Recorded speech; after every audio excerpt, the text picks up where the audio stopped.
Hi guys, अगर आपने अभी तक हमारे चैनल को सब्सक्राइब नहीं किया तो प्लीज सब्सक्राइब कर दो और इस बेल आइकन को भी दबा दो ताकि हमारी लेटेस्ट वीडियो आप मिस ना कर सकें। मिक्स बाय डीजे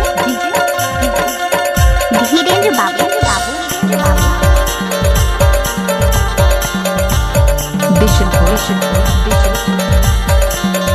अच्छा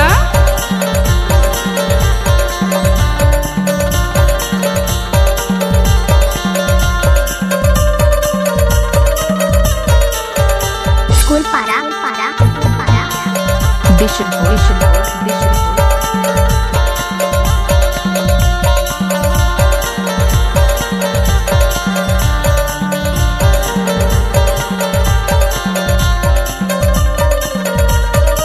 mix by DJ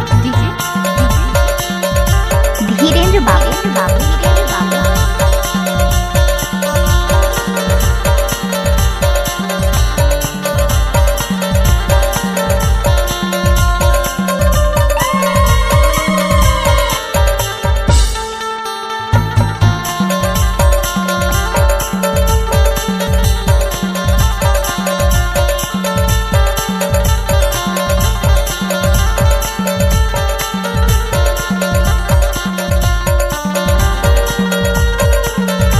by Dhirendra Babu, Bishanpur.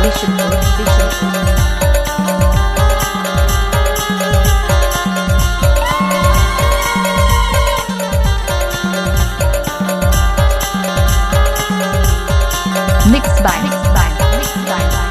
DJ Dhirendra Babu. क्या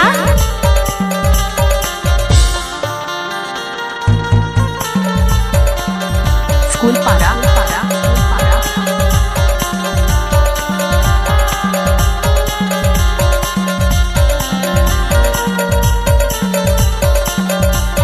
मिक्स बाय धीरेन्द्र बाबू।